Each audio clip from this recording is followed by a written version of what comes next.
Welcome back to the Mark Heaney Show at 6:49. And we're taking your calls, questions for congressional candidate Bob Olson, who's seeking the DFL endorsement. And we've had both L. Tinklenberg on and now Bob Olson on, as we try to have all the candidates have an opportunity to introduce themselves to you. We'll take calls, 952-946-6205.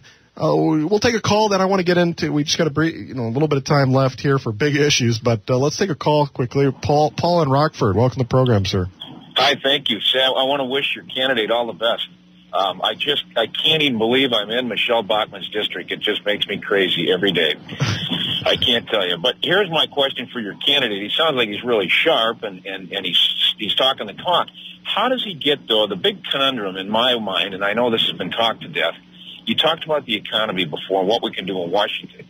But what can he do as candidate to get people, middle-class people, to quit voting against their pocketbooks? And I think you know what I'm talking about. The folks that struggle are voting for Michelle Bachmann. Yeah. They don't realize that that's just killing them to vote for somebody like her. And I think it's social issues, but I'll shut up now. But if you can help me with that, because I want to defeat this woman somehow. Thanks. Paul, excellent question. Paul, you are exactly right. And I think part of the problem is this. Our Democratic candidates, our members of Congress, have not necessarily been strong enough in opposing the Karl Roves and the Michelle Bachmanns of the world. Karl Rove has the ability to say to the middle class, the working class, if you vote for those Democrats, they are going to take your guns away from you. Uh-huh. I say, if you hear Mrs. Bachmann, Karl Rove, Dick Cheney, any of that crew telling you that your guns are going to be taken away, while you're listening to them, put your hand over your wallet. Uh-huh. The message that they give subliminally, I believe, too, is that for the working class and the middle class, if you vote for us, you will somehow be better off, maybe even wealthier like we are, at the cost of the minorities and the very poor. That's a message that comes out there. Now, I understand the tax law, and I understand that the middle class, the working class on the next dollar they earn pays far more percentage-wise than somebody living off their capital gains and dividends. And that wasn't the way it was before Bush got into office. I want to get your thoughts on health care. Different folks come on the program. They have universal. We have single-payer universal, different philosophies on that. We have a couple callers lined up here in our brief time left. But what is the Bob Olson solution for what I think folks can say is a health care crisis? Yes, I think it is a health care crisis. We have people. I was being interviewed by a newspaper reporter in our Anoka office last Friday, and I said, and I think it was about 4 below at that point in time, and I said, you know what? You and I could get up, walk out of this office without even putting our coats on, and walk to a house or an apartment where we find somebody trying to figure out today whether to spend their money on medicine or food. And that is immoral. Mm-hmm. We no longer need to have that kind of society. Now, the solution, and I don't want to get real boring about this because as a banker, tax lawyer, I can get boring, believe me. But there are solutions that are available. Universal health care is an immediate need. We can consider some things about single-payer system. One of the things that I suggest is for employers and individuals alike, self-employed, unemployed, we give the employers and others Medicare as an alternative. An employer can buy into the Medicare system and maybe save some of the administrative costs that we're experiencing right now. We need health care for everyone. I have some specific plans. I've spent time with other experts in this area. As a tax lawyer, corporate lawyer, I've drafted the second employee stock ownership plan in Minnesota back in 1974. I've been paying attention to employee benefits for 30-some years.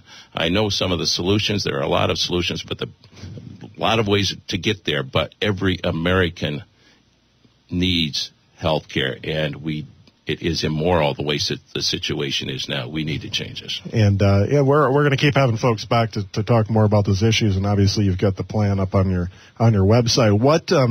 And we're going to get to some callers, 952-946-6205. But before we get to the caller, your position on Iraq, and I hate to say quickly what Sure.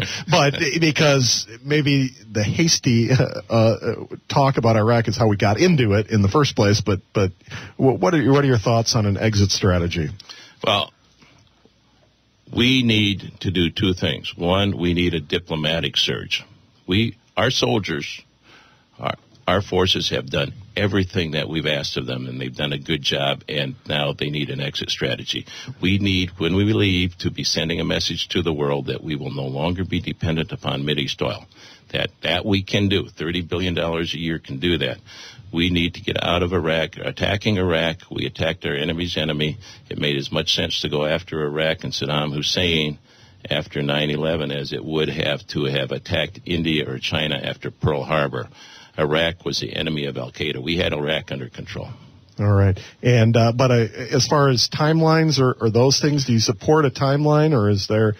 Our Democratic Congress, I think we need to stand up. Our Democratic candidates need to have more spine. Our Democratic Congress gave George Bush every dollar he asked for in Iraq funding without bargaining for anything back. We need to get out of Iraq, timeline. Otherwise, we need to get out. We need to have a diplomatic surge, and we need to do the things necessary to let the world know that we will no longer be dependent upon that Mideast oil. Okay, let's take some callers, 952-946-6205. Melissa in Stillwater. Thanks for holding, Melissa. Hi, thanks. I'm calling with also kind of a healthcare-related question. I'm wondering if, Bob, you can talk about, in terms of reproductive choice, how you identify. Would you identify as pro-choice or anti-choice? And then a follow-up question would be, if you do identify as anti-choice, would you still be willing, though, to go to Congress and support prevention methods such as increased access and funding for family planning services, sex ed back in our high schools, and things like that we know do work to help reduce the need for abortion? And I'll hang up and take my answer off the air. Thanks, you guys. I am pro-choice. I definitely support education, and as studies show, one of the primary relationships that are tied to abortion are economic issues. There are solutions there. I think that we have my opponent, Mrs. Bachmann, says that she's pro-family, but she votes against health care for children. I think that taking care of children, taking care of the poor is the pro-life stance that I advocate. Bob, I appreciate you coming in for the interview, and obviously it was short, but we're going to continue to have folks back and have you on throughout the process. Where can our listeners, they want to learn more about you, where can they get that information? The best place to go is very simple, bobolson.org. It's our website. All right, and spelled just like it sounds. Bob Olson, no. O-N. And it's S-O-N. Okay, yes. That sounds great. Thanks so much for coming on the program. Well, thank you very, very much.